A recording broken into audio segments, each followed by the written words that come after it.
Police চুপ করে বসে থাকবে না। এদিকে মাহবুবুল আলম হানিফ বলেছেন, বিএনপির সন্ত্রাসী কর্মকাণ্ড দমন করতেই তাদের বিরুদ্ধে মামলা দিয়েছে পুলিশ। চাঁদপুর প্রতিনিধি শাহ মোহাম্মদ মাকসুদুল আলমের সহায়তায় প্রণব চক্রবর্তী রিপোর্ট। চাঁদপুরের কচুয়ায় আলিয়ারা সরকারি প্রাথমিক বিদ্যালয়ের ভিত্তিপ্রস্তর উদ্বোধন শেষে স্বরাষ্ট্রমন্ত্রী বলেন, জনগণের জানমালের নিরাপত্তার দায়িত্ব সরকারের। হরতালকে কেন্দ্র করে দেশে যে নৈরাজ্য সৃষ্টি হয়েছে তার ক্ষতিপূরণ বিরোধী দলের নেতাকেই দিতে হবে। দেখেন অন্য লোকজনকে, সাধারণ মানুষকে খুন করা হইতেছে, তখন পুলিশ কি করবে? আঙুল চুষবে? পুলিশকে দায়িত্ব দেওয়া হয়েছে এগুলি বন্ধ করার। এদিকে প্রয়াত রাষ্ট্রপতির স্মরণে আলোচনা সভা ও মিলাদ মাহফিলের আয়োজন করে বাংলাদেশ কৃষিবিদ ইনস্টিটিউশন।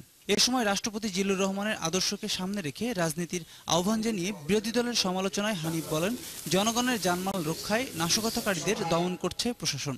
যে দেশে যে রাজনীতি একটা অস্থিরতা চলছে, কোনো কারণ ছাড়াই বিরোধী দল হরতাল দিচ্ছে এবং হরতালের নামে বিনা কারণে গাড়িগুলো আগুন দিয়ে পুড়িয়ে দিচ্ছে।